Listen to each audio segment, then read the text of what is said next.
अस्सलाम वालेकुम नाज़रीन, प्रोग्राम गुड़ी का लतीफ़ चौधरी के नाल मैं तुहाडा मेज़बान एहसन कामरे।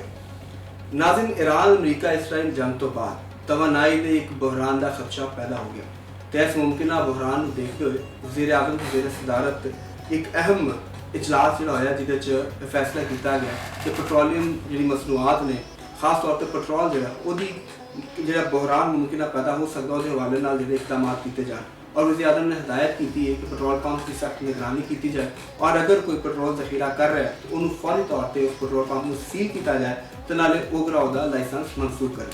तो उन्होंने वज़ीर पेट्रोलियम ने हिदायत की है कि सूबे के जाओ और खुद जाके तो पेट्रोल की जी मुमकिन कमी हो सकती उन्होंने मैनेज करो।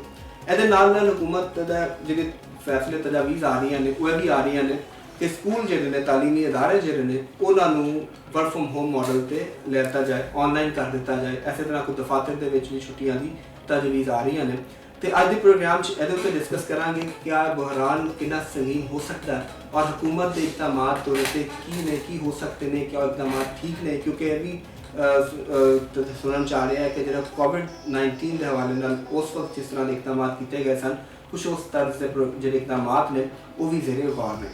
तो ये अगर असी ईरान इसराइल अमरीका जंग की सूरत हाल की नज़र आइए तो अज 7वां दिन और मुसलसल हमले जो ने वो जारी ने और ईरान के दारुल हुकूमत तेहरान से अमरीका ने जो हमले किए हैं उत्थे जो सेहत के मराकज़ ने उन्होंने उत्ते भी हमले हुए हैं और हलाकत जी ने वो भी उन्होंने भी तस्दीक हुई है और आलमी इदारा सेहत की तरफों भी इस बारे तस्दीक की गई है कि सेहत के मराकज़ जो वो तबाह किए गए। दूजी तरफ ईरान जो भी मुसलसल जवाबी कार्रवाई कर रहा है और वो यकीनन जो नुकसान भी हो रहा है और अमरीकी फौजी जो ने उन्होंने भी अमेरिका जो हम जारी कर रहा है तस्वीर भी कि जो फौजी जो ने वो हलाक हुए हैं। और पिछले अगर देखिए तो 72 घंटिया के अमरीका ने ईरान से 200 हमले किए तो वो 30 बैरी जहाज़ तबाह करने का दावा भी किया। तो ईरान हुण तक 1230 शहादत जो ने हो चुकी हैं। तो अज के प्रोग्राम ये भी डिस्कस करांगे कि जी जंग है दायरा कार जो वो फैलता जा रहा है या खत्म हो सकती, क्योंकि डोनाल्ड ट्रंप जो अमरीकी सदर है उन्होंने एक हालिया टीवी इंटरव्यू कहा कि अमरीका जो वो कोई फौजी ज़मीनी फौज जी है वो कार्रवाई करने का जो हाले फिलहाल सोचना वो कहते हैं कि बेवकूफ़ी है और ईरान की तरफों जो क्या जा रहा है कि जी अमेरिका की तैयारी कर रहा है बिल्कुल गलत है। तो उत्ते भी डिस्कस करेंगे क्या वाकई अमरीका की तैयारी कर रहा है, क्योंकि जिस तरह पहले मुज़ाकरात की गल हो रही थी, मुज़ाकरात चल रहे सन तो अमरीका ने हमला करता क्या है कोई डॉज करने की दोबारा टैक्टिक्स ने यहाँ की हो सकता है। ऐसे उत्ते भी चोई साहब ने गल करांगे तो चलने लतीफ़ चोई साहब अस्सलाम वालेकुम। वालेकुम सलाम जी जनाब, की हाल चाल जी? ठीक ठाक, तुसीं सुनाओ? बड़े बहरान दी खबरां लेके आए कि साहब मैं कहना सफ़े काले हो गए ने। अच्छा इन्ना बहरान तेल भी रुड़ गया कि मैनूं लग आई लिया मेरे तेज से अच्छा गया अखबारां तो ज़ाहिर है मीडिया भी ਉਹ ਖਬਰਾਂ ਨਾਲ ਭਰਿਆ ਪਿਆ ਤੇ ਵੀ ਲੌਗਰ ਵੀ ਆਪਣਾ ਆਪਣਾ ਜ਼ੋਰ ਲਾ ਰਹੇ ਨੇ, ਵਿਹਲੇ ਨੇ ਕੰਮ ਤੇ ਉਹਨਾਂ ਨੂੰ ਹੈ ਕੋਈ ਨਹੀਂ। ਤੇ ਇੱਥੋਂ ਤੁਸੀਂ ਲਾ ਲਓ ਨਾ ਕਿ ਸਾਡੀ ਕੌਮ ਕਿੰਨੀ ਵਿਹਲੇ ਰਹਿਣਾ ਪਸੰਦ ਕਰਦੀ ਹੈ। ਸਾਹਿਬ ਉਹਨਾਂ ਦਾ ਇਹੀ ਬੋਲਣਾ ਉਹਨਾਂ ਵਾਸਤੇ ਬੜਾ ਆਸਾਨ ਕੰਮ ਉਹਨਾਂ ਦਾ ਹੋਰਨਾ ਪਿਛੋੜਨਾ ਰੋਜ਼ਗਾਰ ਸਾਰਾ ਕੁਝ ਹੈ ਹੀ। ਉਹ ਕਹਿੰਦੇ ਨੇ ਨਾ ਕਿ ਵੀ ਕਿਸੇ ਨੇ ਪੁੱਛਿਆ ਸੀ ਨਾ ਉਹਨੂੰ ਕਿਹਾ ਕੀ ਕੰਮ ਕਰਦਾ, ਕਹਿੰਦਾ ਮੈਂ ਵਿਹਲਾ ਹੀ ਹਾਂ। ਤੇ ਕਹਿੰਦਾ ਪੁੱਤਰ ਇਹ ਕੰਮ ਛੱਡੀ ਨਾ, ਇਹ ਦੁਬਾਰਾ ਇਹੋ ਜਿਹਾ ਕੰਮ ਨਹੀਂ ਹੋਣਾ। ਤੇ ਇਹ ਵੀ ਹੁਣ ਜਿਹੜਾ ਨਾ ਇਹ ਜਿਹੜੇ ਸਾਡੇ ਵੀਲੌਗਰ ਨੇ ਇਹਨਾਂ ਵਾਸਤੇ ਵੀ ਮੇਰਾ ਮਸ਼ਵਰਾ ਹੈ ਕਿ ਪੁੱਤਰ ਇਹੋ ਜਿਹਾ ਕੰਮ ਦੁਬਾਰਾ ਨਹੀਂ ਜੇ ਲੱਭਣਾ, ਕਿਉਂਕਿ ਬਾਕੀ ਤੇ ਜਿਹੜਾ ਨਾ ਮਿਹਨਤ ਕਰਕੇ ਰੋਟੀ ਕਮਾਣੀ ਪੈਂਦੀ ਤੇ ਇਹਦੇ ਚ ਗੱਲਾਂ ਨਾਲ ਕਮਾਣੀ ਜੋ ਝੂਠ ਸੱਚ ਲੱਗਦਾ ਬੋਲੀ ਜਾਓ। ਉਹ ਕਹਿੰਦੇ ਸੰਸਨੀ ਫੈਲਾਈ ਜਾ ਰਹੀ ਹੈ, ਸੰਸਨੀ ਫੈਲਾ ਰਹੇ ਜੋ ਸਭ ਜਿਹੜੇ ਸੰਸਨੀ ਦੇ ਇਸ ਮਾਹੌਲ ਦੇ ਵਿੱਚ ਦੱਸੋ ਨਾ ਕਿ ਬਹਰਾਨ ਕਿੰਨਾ ਕੁ ਤੁਹਾਨੂੰ ਸੰਗੀਨ ਨਜ਼ਰ ਆ ਰਿਹਾ ਹੈ। ਅੱਛਾ ਦੇਖੋ ਇਹਦੇ ਚ ਨਾ ਪਹਿਲੀ ਗੱਲ ਨੂੰ ਤਾਂ ਤੁਸੀਂ ਇਹ ਮੱਦੇਨਜ਼ਰ ਰੱਖੋ ਨਾ ਕਿ ਇਹ ਸਾਡੇ ਨਾਲ ਹਮਸਾਏ ਦੇ ਵਿੱਚ ਨਾ ਜੰਗ ਲੱਗੀ। पहले तो असी पहले भी गल की है और दूसरा पाकिस्तान खुद भी एक लड़ाई दे विच मसरूफ ठीक है ते ओदी वजह दे नाल उन्हां दे इंपैक्ट आना ये तो एक नैचुरल एक फिनोमेनन ते हुण ते असल सवाल तो यह हुंदा कि भी वो इंपैक्ट किन्ना है कैलकुलेटेड है कि ओदा कैलकुलेशन नहीं हुई ते यही काम ते गवर्नमेंटां दा हुंदा एदा मेरा या तुहाडा ते काम ये नहीं हुंदा ना ਤੇ ਨਾ ਵੀਲੌਗਰਸ ਦਾ ਇਹ ਕੰਮ ਹੁੰਦਾ। ਇਹ ਪਲੈਨਿੰਗ ਕਰਨਾ ਅਗਰ ਅਸੀਂ ਅਫਗਾਨਿਸਤਾਨ ਦਾ ਜਿਹੜਾ ਕਾਊਂਟਰ ਅਸੀਂ ਆਪਣਾ ਆਪਰੇਸ਼ਨ ਉਹਨਾਂ ਦਾ ਸ਼ੁਰੂ ਕੀਤਾ ਹੈ ਤੇ ਸਾਡੇ ਪਾਲਿਸੀ ਸਾਜ਼ਾਂ ਨੇ, ਸਾਡੀ ਹਕੂਮਤ ਨੇ, ਸਾਡੀ ਇਕਨੋਮਿਕ ਟੀਮ ਨੇ ਯਕੀਨਨ ਬੈਠ ਕੇ ਉਹਦੀ ਕੈਲਕੂਲੇਸ਼ਨ ਬਣਾਈ ਹੋਣੀ ਹੈ, ਉਹਦੇ ਅਖਰਾਜਾਤ ਦਾ ਇੱਕ ਮਿਜ਼ਾਨੀਆ ਤਿਆਰ ਹੁੰਦਾ। ਹਕੂਮਤਾਂ ਦਾ ਕੰਮ ਹੀ ਹੈ ਵੀ ਹੋਰ ਉਹ ਕਾਹਦੇ ਹੱਥ ਬੈਠੀਆਂ ਉਹ ਤਾਂ ਸਾਰੇ ਉਹਨਾਂ ਦਾ ਕੰਮ ਵੀ ਇਹੋ ਹੀ ਹੈ, ਮਨਸੂਬਾਬੰਦੀ ਕਰਨੀ, ਪੂਰਾ ਕਰਨਾ ਤੇ ਫਿਰ ਉਹਦੇ ਹਿਸਾਬ ਦੇ ਨਾਲ ਉਹਨੂੰ ਅੱਗੇ ਲੈ ਕੇ ਚੱਲਣਾ। ਠੀਕ ਹੈ ਨਾ ਜੀ। ਔਰ ਮੈਨੂੰ ਇੱਕ ਖੁਸ਼ਗੁਮਾਨੀ ਕਹਿ ਲਓ ਕਿ ਹੈ ਵੀ ਕਿ ਪਲੈਨਿੰਗ ਹੋਈ ਹੋਣੀ ਹੈ ਕਮ ਸੇ ਕਮ ਅਫਗਾਨਿਸਤਾਨ ਦੇ ਵੱਲ। ਦੂਸਰਾ ਰਹਿ ਗਿਆ ਸਾਡੇ ਕੋਲ ਈਰਾਨ ਦੀ ਜਿਹੜੀ ਗੱਲ ਹੈ ਜਾਂ ਜਿਹੜੀ ਈਰਾਨ ਦਾ ਬੁਹਰਾਨ ਚੱਲ ਰਿਹਾ ਸੀ ਜਿਹੜਾ, ਉਹ ਵੀ ਸਾਡੀ ਜਿਹੜੀ ਪਾਲਿਸੀ ਸਾਜ਼ ਨੇ ਉਹਨਾਂ ਦੇ ਕੋਲੋਂ ਢੱਕਿਆ ਛੁਪਿਆ ਨਹੀਂ ਸੀ। ਸਾਡੇ ਵਜ਼ੀਰ ਖਾਰਜਾ ਵੀ, ਸਾਡੇ ਨਾਇਬ ਵਜ਼ੀਰ ਆਜ਼ਮ ਵੀ, ਪ੍ਰਾਈਮ ਮਿਨਿਸਟਰ ਵੀ ਔਰ ਦੀਗਰ ਜਿਹੜੇ ਸਾਡੇ ਲੋਕ ਨੇ ਉਹ ਮੁਖਤਲਿਫ ਮੁਲਕਾਂ ਦੇ ਦੌਰਿਆਂ 'ਚ ਜਾ ਰਹੇ ਸਨ ਤਾਂ ਕਿ ਇਹ ਕਸ਼ੀਦਗੀ ਨੂੰ ਕਿਸੇ ਤਰੀਕੇ ਨਾਲ ਘਟਾਇਆ ਜਾਏ ਪਹਿਲੇ ਹੀ, ਤੇ ਇਹਦੇ ਖਦਸ਼ਾਤ ਤੇ ਮੌਜੂਦ ਸਨ ਕਿ ਵੀ ਇਹ ਹੋਣਾ। ਤੇ ਜਿਹੜੀਆਂ ਕੌਮਾਂ ਹੁੰਦੀਆਂ ਨੇ, ਆਰਗੇਨਾਈਜ਼ਡ ਸਟੇਟਸ ਹੁੰਦੀਆਂ ਨੇ ਔਰ ਆਰਗੇਨਾਈਜ਼ਡ ਹਕੂਮਤਾਂ ਹੁੰਦੀਆਂ ਨੇ ਔਰ ਆਵਾਮ ਦੀ ਰਿਪਰੈਜ਼ੈਂਟੇਟਿਵ ਗਵਰਨਮੈਂਟਾਂ ਹੁੰਦੀਆਂ ਨੇ, ਤੇ ਉਹਨਾਂ ਦਾ ਕੰਮ ਇਹੋ ਹੀ ਹੁੰਦਾ ਕਿ ਉਹ ਆਪਣੇ ਜਿਹੜੇ ਇਰਦ ਗਿਰਦ ਉਮੜਦੇ ਹੋਏ ਖਤਰਾਤ ਹੁੰਦੇ ਨੇ ਉਹਨਾਂ ਦਾ ਇੱਕ ਪਲਾਨ ਕਰਦੇ ਨੇ। ਅਸੂਲਨ ਤਾਂ ਪਲਾਨ ਹੁੰਦਾ ਹੈ ਨਾ ਕਿ ਤੁਸੀਂ ਦੇਖਦੇ ਹੋ ਕਿ ਅਗਰ ਜੰਗ ਹੋਈ ਤੇ ਇਹਦਾ ਇਹ ਨੁਕਸਾਨ ਹੋ ਸਕਦਾ ਹੈ, ਆਪਨੇ ਹੁਰਮਜ਼ ਜਿਹੜੀ ਹੈ ਸਟੇਟ ਆਫ ਹੁਰਮਜ਼ ਉਹ ਬੰਦ ਹੋ ਸਕਦੀ ਹੈ, ਉਥੋਂ ਤੇਲ ਕਿੰਨੀ ਮਿਕਦਾਰ ਚਾਹੁੰਦਾ ਹੈ। ਇਹ ਤੇ ਤੁਸੀਂ ਗੂਗਲ ਖੋਲੋਗੇ ਨਾ ਉਹਦੇ ਵਿੱਚ ਵੀ ਹੈਗਾ ਕਿ ਟੋਟਲ ਆਰਗਨਾਈਜ਼ ਹੁਰਮਜ਼ ਦੇ ਵਿੱਚੋਂ ਆਇਲ ਟ੍ਰੈਫਿਕ ਕਿੰਨੀ ਹੈ ਔਰ ਦੀਗਰ ਟ੍ਰੈਫਿਕ ਕਿੰਨੀ ਹੈ। ਤੇ ਯਕੀਨਨ ਸਾਡੇ ਮੁਲਕਾਂ ਦੇ ਵਿੱਚ ਵੀ ਇਹ ਚੀਜ਼ ਹੋਣੀ ਚਾਹੀਦੀ ਹੈ। ਪੂਰੀ ਕੈਲਕੂਲੇਸ਼ਨ ਸਾਇੰਸ ਹੈ। ਉਹ ਜ਼ਿਆਦਾ ਨੇ ਤੇ ਰਿਕਾਰਡ ਵੀ ਤਾਂ ਮੰਗ ਲਿਆ ਪੈਟਰੋਲ ਪੰਪ ਤੱਕ ਦਾ ਰਿਕਾਰਡ ਮੰਗ ਲਿਆ। ਤੇ ਇਹਦੇ ਤੇ ਕੱਲ ਵੀ ਮੈਂ ਗੱਲ ਕੀਤੀ ਸੀ, ਇਹ ਕੱਲ ਕਿਹਾ ਸੀ ਕਿ ਇੱਥੇ ਫਿਰ ਸਾਡੀ ਇੱਕ ਹਕੂਮਤ ਦੀ ਜਿਹੜੀ ਮਸ਼ੀਨਰੀ ਹੈ ਬਿਊਰੋਕ੍ਰੇਸੀ ਦਾ ਵੀ ਬੜਾ ਇਮਤਿਹਾਨ ਹੁੰਦਾ, ਕਿਉਂਕਿ ਤੁਹਾਨੂੰ ਪਤਾ ਹੈ ਕਿ ਸਾਰੀ ਅੱਗੇ ਪਲਾਨ ਤੇ ਗਵਰਨਮੈਂਟ ਦੀ ਮਸ਼ੀਨਰੀ ਨੇ ਕਰਨਾ ਹੁੰਦਾ ਨਾ, ਮੁਖਤਲਿਫ ਡਿਪਾਰਟਮੈਂਟ ਨੇ, ਮੁਖਤਲਿਫ ਮਹਿਕਮੇ ਨੇ, ਉਹਨਾਂ ਦਾ ਸਟਰਕਚਰ ਹੈ ਕਿ ਇੰਪਲੀਮੈਂਟੇਸ਼ਨ ਕਰਨਾ ਹੈ। ਤੇ ਅਸੀਂ ਇਹੋ ਹੀ ਗੱਲ ਕੀਤੀ ਸੀ ਕਿ ਵੀ ਇਹ ਸਟਰਕਚਰ ਜਿਹੜੀ ਹੈ ਗਵਰਨਮੈਂਟ ਇਹਨੂੰ ਵਕਤ ਤੋਂ ਪਹਿਲੇ ਹੀ ਐਕਟਿਵ ਹੋਣਾ ਚਾਹੀਦਾ। ਜ਼ਾਹਿਰ ਪੈਟਰੋਲ ਪੰਪ ਕੋਈ ਆਪੇ ਤੇ ਨਹੀਂ ਨਾ ਚੱਲਦੇ ਪਏ, ਉਹਨਾਂ ਦੀ ਨਿਗਰਾਨੀ ਦਾ ਇੱਕ ਪੂਰਾ ਮੈਕੈਨਿਜ਼ਮ ਹੈ, ਉਹਨਾਂ ਨੂੰ ਦੇਖਣ ਦਾ ਪੂਰਾ ਮੈਕੈਨਿਜ਼ਮ ਹੈ। ਉਹ ਮੈਕੈਨਿਜ਼ਮ ਨੂੰ ਅਗਰ ਉਹ ਅਦਾਰੇ ਜਿਹੜੇ ਨੇ ਆਪਣੀ ਫਰਜ਼ਸ਼ਨਾਸੀ ਨਹੀਂ ਦਿਖਾ ਰਹੇ ਔਰ ਉਹ ਕਰਪਸ਼ਨ ਕਰ ਰਹੇ ਨੇ, ਨਾਹਲੀ ਕਰ ਰਹੇ ਨੇ ਜਾਂ ਉਹ ਪੂਰੀ ਤਰ੍ਹਾਂ ਉਹਨਾਂ ਨੂੰ ਚੈਕਿੰਗ ਨਹੀਂ ਕਰ ਰਹੇ, ਤੇ ਉਹਨਾਂ ਨੂੰ ਅੱਗੇ ਚੈੱਕ ਕਰਨਾ, ਉਹਨਾਂ ਨੂੰ ਪੂਰੀ ਤਰ੍ਹਾਂ ਤਿਆਰ, ਉਹਨਾਂ ਨੂੰ ਫਰਾਈਜ਼ ਦੇ ਉੱਤੇ ਡਿਊਟੀ ਉਹਦਾ ਕੰਮ ਲੈਣਾ, ਇਹ ਤੇ ਗਵਰਨਮੈਂਟਾਂ ਦਾ ਕੰਮ ਹੈ ਨਾ, ਇਹੋ ਹੀ ਗਵਰਨਮੈਂਟ ਦਾ ਕੰਮ ਹੁੰਦਾ। ਔਰ ਉਹ ਜਿਹੜਾ ਪ੍ਰਾਈਮ ਮਿਨਿਸਟਰ ਨੇ ਕੀਤਾ ਇੱਕ ਅੱਛੀ ਗੱਲ ਹੈ, ਉਹਨਾਂ ਨੇ ਫੌਰੀ ਤੌਰ ਤੇ ਇਜਲਾਸ ਬੁਲਾਇਆ ਔਰ ਸਾਰੇ ਰਿਕਾਰਡ ਮੰਗੇ ਨੇ ਔਰ ਉਸ ਤੋਂ ਬਾਅਦ ਫਿਰ तमाम ਸੂਬਾਈ ਹਕੂਮਤਾਂ ਨੂੰ ਵੀ ਕਿਹਾ ਕਿ ਤੁਸੀਂ ਇਹਨਾਂ ਦਾ ਕਰੋ।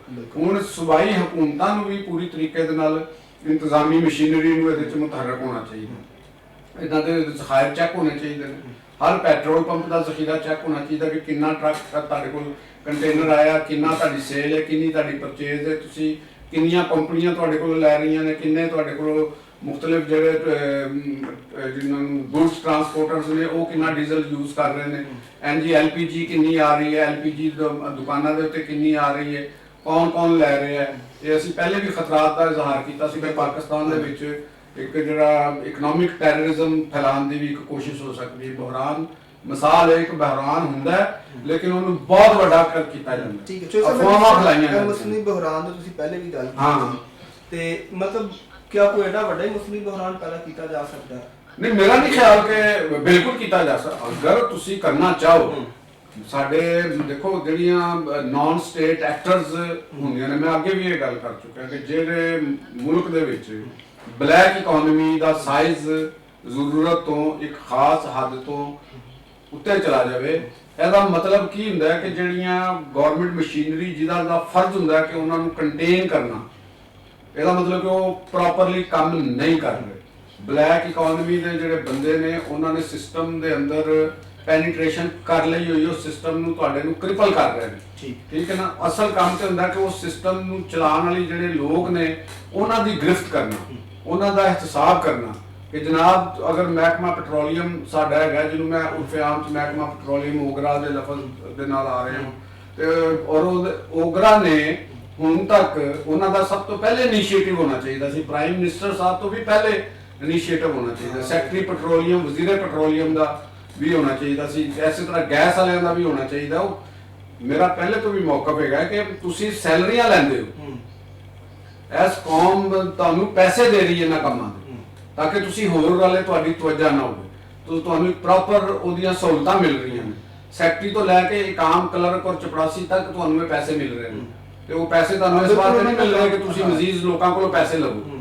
ਇਹਨਾਂ ਨੂੰ ਖਿੱਚਣਾ ਚਾਹੀਦਾ ਸੀ ਔਰ ਸੂਬਾਈ ਹਕੂਮਤਾਂ ਇਹਨਾਂ ਦੇ ਉੱਤੇ ਮੁਤਲਕਾ ਹਰ ਸਟੇਸ਼ਨ ਇੰਚਾਰਜ ਪੁਲਿਸ ਵਾਲਾ ਉਹਨਾਂ ਨੂੰ ਵੀ ਉਹਨਾਂ ਦੀ ਡਿਊਟੀ ਲਾਈ ਜਾਵੇ ਕਿ ਉਹ ਹਰ ਪੈਟਰੋਲ ਪੰਪ ਨੂੰ ਚੈੱਕ ਕਰਨ, ਕਿਉਂਕਿ ਸਭ ਤੋਂ ਇਮੀਡੀਏਟ ਗਵਰਨਮੈਂਟ ਆਪਰੇਟਰ ਜਿਹੜਾ ਹੁੰਦਾ ਹੈ ਕਿਸੇ ਪੈਟਰੋਲ ਪੰਪ ਦੇ ਕੋਲ ਉਹ ਮੁਤਲਕਾ ਥਾਣਾ ਹੁੰਦਾ ਹੈ, ਸਰਕਾਰੀ ਥਾਣਾ, ਕਿ ਉਹ ਉੱਥੇ ਪਹੁੰਚਦਾ ਸਭ ਤੋਂ ਪਹਿਲੇ। ਇੱਕ ਥਾਣੇ ਦੇ ਅੰਦਰ 2 ਪੈਟਰੋਲ ਪੰਪ ਨੇ 10 ਨੇ ਤੇ ਉਹ ਉਹਨਾਂ ਦੇ ਕੋਲੋਂ ਰਿਕਾਰਡ ਚੈੱਕ ਕਰਨ, ਜਿੱਥੇ ਓਗਰਾ ਦਾ ਆਉਂਦਾ ਤੇ ਨਾਲ ਪੁਲਿਸ ਵਾਲਾ ਵੀ ਖਲੋਤਾ। ਲੇਕਿਨ ਸਭ ਇਹਦੇ ਚ ਵੀ ਤਾਂ ਇੱਕ ਚੈਲੰਜ ਹੋ ਸਕਦਾ ਨਾ ਕਿ ਪਹਿਲਾ ਜਿਹੜਾ ਥ੍ਰੈਟ ਵੀ ਜਿਹੜਾ ਉਹ ਪੈਦਾ ਹੋ ਜਾਂਦਾ, ਕਿਉਂਕਿ ਸਾਡੇ ਸਿਸਟਮ 'ਚ ਮਸਾਇਲ ਤਾਂ ਮੌਜੂਦ ਨੇ। ਫਿਰ ਜਿਹੜੇ ਪੈਟਰੋਲ ਪੰਪ ਦੇ ਜਿਹੜੇ ਉਹਨਾਂ ਦੇ ਲੀਡਰਸ ਨੇ, ਉਹਨਾਂ ਦੇ ਐਸੋਸੀਏਸ਼ਨਸ ਨੇ, ਉਹ ਫਿਰ ਇਤਜਾਜ ਤੇ ਆ ਜਾਂਦੇ ਨੇ ਕਿ ਸਾਨੂੰ ਥ੍ਰੈਟ ਕੀਤਾ ਜਾ ਰਿਹਾ ਹੈ, ਮਸਾਇਲ ਪੈਦਾ ਹੋ ਰਹੇ ਨੇ। ਉਹ ਤੇ ਤੁਹਾਨੂੰ ਕਰਨਾ ਪਏਗਾ ਉਜਾਗਰ, ਇੱਥੋਂ ਹੀ ਤਾਂ ਤੁਹਾਨੂੰ ਪਤਾ ਲੱਗੇਗਾ ਕਿ ਕੌਣ ਕਿੱਧਰੋਂ ਖੇਡ ਰਿਹਾ।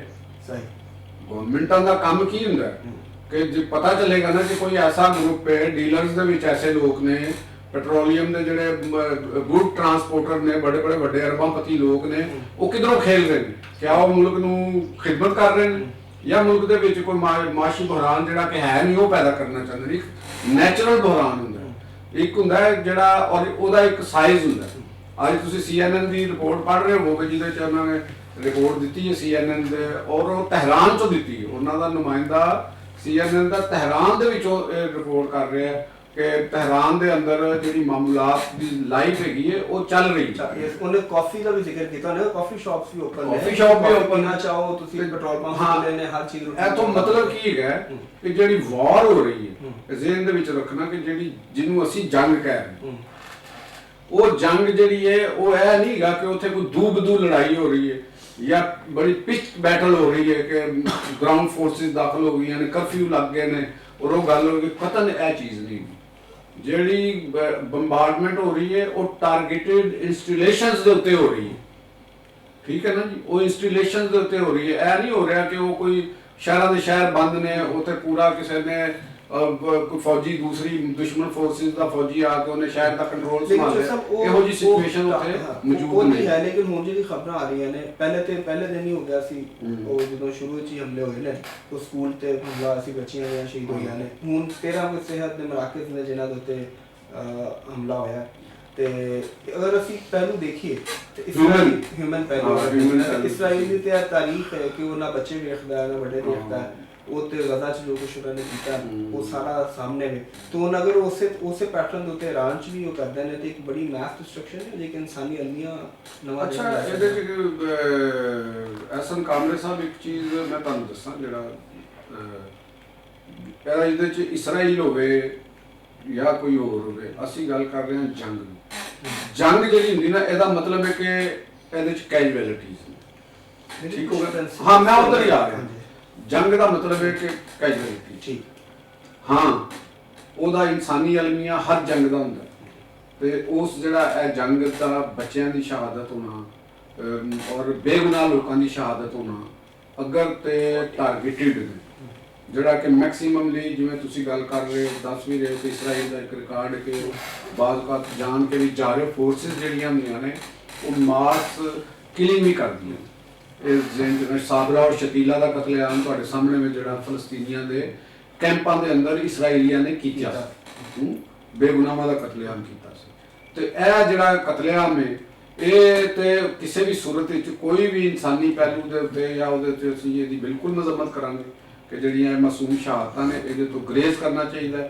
ਤੁਸੀਂ ਜੰਗ ਲੜ ਰਹੇ ਹੋ ਤੇ ਜਿਵੇਂ ਕਹਿੰਦੇ ਨੇ ਕਿ ਜੰਗ ਜਿਹੜੀ ਹੁੰਦੀ ਨਾ ਇਹ ਜਵਾਨਾਂ ਦਾ ਖੇਡ ਹੁੰਦਾ, ਤੇ ਤੁਸੀਂ ਜਵਾਨਾਂ ਦੀ ਤਰ੍ਹਾਂ ਜੰਗ ਲੜੋ, ਜਿਵੇਂ ਇਰਾਨੀ ਵੀ ਜਵਾਨਾਂ ਦੀ ਤਰ੍ਹਾਂ ਆਪਣੀਆਂ ਕੁਰਬਾਨੀਆਂ ਦੇ ਰਹੇ ਨੇ। ਤੇ ਮਾਸੂਮ ਸਿਵਿਲੀਅਨ ਔਰ ਇਹਨਾਂ ਲੋਕਾਂ ਦੇ ਉੱਤੇ ਬੰਬਾਰਡਮੈਂਟ ਜਿਹੜੀ ਹੈ ਨਾ, ਇਹ ਤਾਂ ਪਰਲੇ ਦਰਜੇ ਦੀ ਇੱਕ ਗੈਰ ਇਨਸਾਨੀ ਰਵੱਈਆ। ਉਹ ਤੁਹਾਡੀ ਇੱਕ ਗੱਲ ਠੀਕ ਰਹਿ ਗਈ। ਤੇ ਅਸੀਂ ਜਿਹੜਾ ਆਪਣੇ ਤੌਰ ਤੇ ਵੀ ਕਰ ਰਹੇ ਹਾਂ ਕਿ ਜਿਹੜੇ ਪਾਕਿਸਤਾਨ ਦੇ ਅੰਦਰ ਅਫਵਾਹ ਸਾਜ਼ੀਆਂ ਹੋ ਰਹੀਆਂ ਨੇ ਔਰ ਇੱਕ ਬੁਹਰਾਨ ਪੈਦਾ ਕਰਕੇ ਤਾਂ ਕਿ ਇੱਕ ਉਹਦੇ ਹੁਜਮ ਤੋਂ ਜ਼ਿਆਦਾ ਉਸ ਬੁਹਰਾਨ ਨੂੰ ਪੈਦਾ ਕੀਤਾ ਜਾਏ, ਇਹ ਜਿਹੜੇ ਸਾਥੀ ਦਹਿਸ਼ਤਗਰਦ ਨੇ ਇਹਨਾਂ ਦਾ ਖਿਲਾਫ ਵੀ ਗੌਰਮੈਂਟ ਨੂੰ ਔਰ ਸਾਡੇ ਸਟੇਕ ਹੋਲਡਰ ਨੂੰ ਉਸੇ ਤਰ੍ਹਾਂ ਨਿਪਟਣਾ ਚਾਹੀਦਾ ਹੈ। ਬੁਹਰਾਨ ਜ਼ਰੂਰ ਹੈ, ਲੇਕਿਨ ਇਹ ਮਤਲਬ ਇਹ ਨਹੀਂ ਹੈਗਾ ਕਿ ਵੀ ਦੁਨੀਆ 'ਚ ਤੇਲ ਖਤਮ ਹੋ ਗਿਆ ਜਾਂ ਪੂਰੀ ਦੁਨੀਆ ਦੀ ਆਇਲ ਟ੍ਰੈਫਿਕਿੰਗ ਜਿਹੜੀ ਹੈ ਨਾ ਉਹ ਮੁੱਕ ਗਈ, ਐਸਾ ਨਹੀਂ ਹੈਗਾ। ਇਹ ਤਾਂ ਇੱਕ ਪਾਰਟਿਕੂਲਰ ਏਰੀਆ ਦੇ ਵਿੱਚ ਹੀ ਮਾਮਲਾਤ ਹੋ ਰਿਹਾ ਨਾ, ਤੇ ਤੇਲ ਦੇ ਤੇ ਹੋਰ ਵੀ ਜ਼ਰਾਇਰ ਨੇ। ਸਾਨੂੰ ਜਿਹੜੇ ਸਾਡੇ ਆਪਣੇ ਜ਼ਖਾਇਰ ਨੇ ਉਹਨਾਂ ਨੂੰ ਇੱਕ ਡਿਸਟ੍ਰੀਬਿਊਸ਼ਨ ਉਹਦੀ ਬਿਹਤਰ ਅੰਦਾਜ਼ 'ਚ ਕਰੀਏ ਤਾਂ ਅਸੀਂ ਇਸ ਬੁਹਰਾਨ ਦੇ ਵਿੱਚੋਂ ਬੜੇ ਆਰਾਮ ਨਾਲ ਨਿਕਲ ਜਾਵਾਂਗੇ। ਇਹਦਾ ਮਤਲਬ ਹੈ ਕਿ ਇਸ ਕ੍ਰਾਈਸਿਸ ਦੇ ਵਿੱਚ ਬਿਹਤਰ ਮੈਨੇਜਮੈਂਟ ਦਾ ਹੀ ਕੰਮ ਹੈ, ਹੀ ਮੈਨੇਜਮੈਂਟ ਠੀਕ ਹੋਗਾ। ਜਦੋਂ ਇਹਦੇ ਨਾਲ ਇੱਕ ਹੋਰ ਚੈਲੰਜ ਹੈ IMF ਦਾ। ਹੁਣ ਬ੍ਰੇਕ ਦਾ ਵਕਤ ਹੋਇਆ, ਬ੍ਰੇਕ ਤੋਂ ਬਾਅਦ ਜਦੋਂ ਵਾਪਸ ਆਵਾਂਗੇ ਨਾਜ਼ਰੀਨ ਤੇ IMF ਦੇ ਬਾਰੇ ਨਾਲ ਗੱਲ ਕਰਾਂਗੇ ਕਿ IMF ਨੇ ਪਾਕਿਸਤਾਨ ਨੂੰ ਪੈਟਰੋਲ ਦੇ ਉੱਤੇ ਸਬਸਿਡੀ ਦੇਣ ਤੋਂ ਮਨਾ ਕਰ ਦਿੱਤਾ ਹੈ ਤੇ ਇਹਦੇ ਉੱਤੇ ਗੱਲ ਕਰਾਂਗੇ। ਸਾਡੇ ਨਾਲ ਜੁੜੇ ਰਹੋ।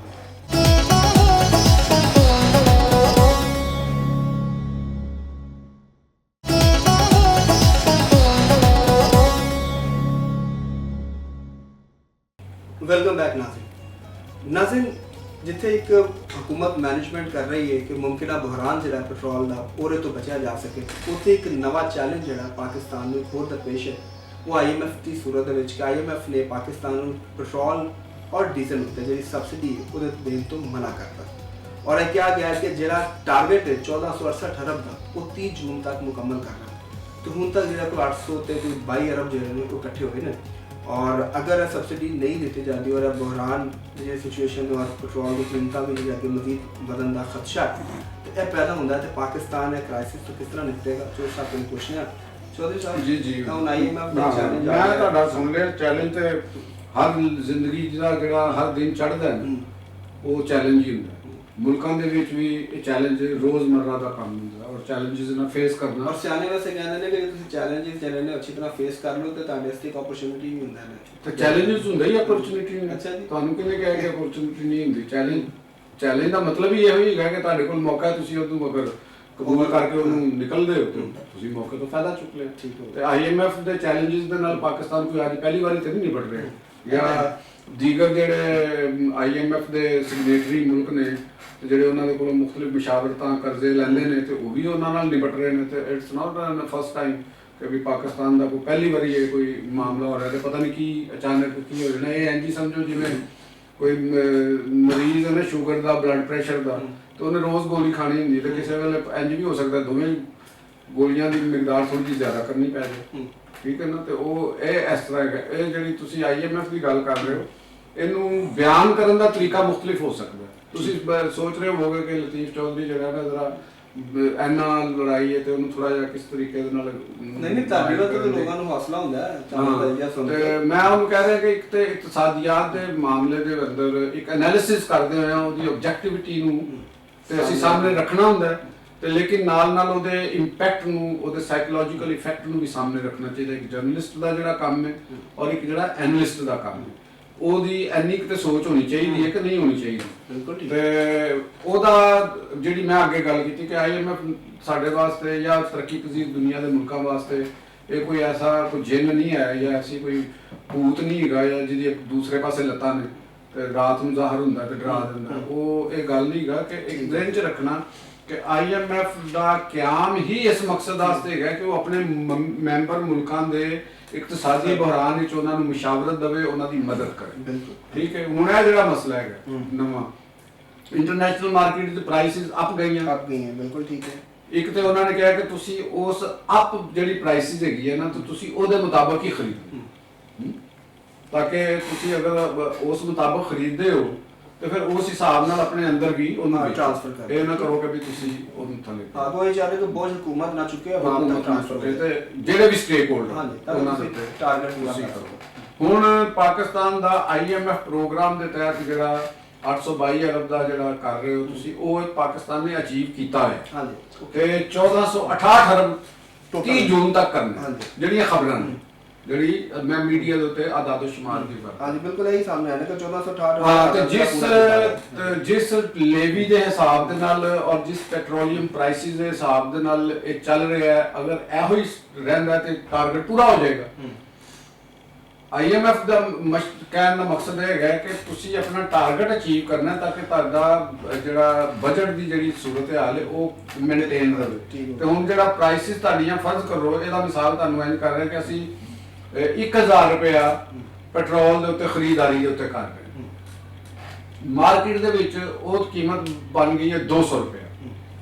ਹੁਣ ਕੀ ਹੋ ਗਿਆ ਕਿ 100 ਰੁਪਇਆ ਸਾਡੇ ਕੋਲ ਫਾਲਤੂ ਠੀਕ ਹੈ ਨਾ ਜੀ 100 ਰੁਪਇਆ ਸਾਨੂੰ ਜ਼ਿਆਦਾ ਦੇਣਾ ਪੈ ਰਿਹਾ। ਹੁਣ ਸਾਡੇ ਕੋਲ ਅਸੀਂ ਸਾਲਾਨਾ ਬਜਟ ਜਿਹੜਾ ਤਿਆਰ ਕੀਤਾ ਹੈ ਉਹਦੇ ਵਿੱਚ 100 ਰੁਪਇਆ ਇਹ ਨਹੀਂ ਹੈ। ਇਹ 100 ਰੁਪਇਆ ਅਸੀਂ ਕਿੱਥੋਂ ਦੇਵਾਂਗੇ, ਕਿੱਥੋਂ ਲੈ ਕੇ ਆਵਾਂਗੇ? ਜਾਂ ਤੇ IMF ਨੂੰ ਕਹੋਗੇ ਸਾਨੂੰ 100 ਰੁਪਇਆ ਮਜ਼ੀਦ ਦਿਓ। IMF ਤੇ ਨਹੀਂ ਤੁਹਾਨੂੰ ਦੇਗਾ ਕਿ ਵੀ ਉਹ 100 ਰੁਪਇਆ ਤੁਸੀਂ ਲੈ ਲਓ।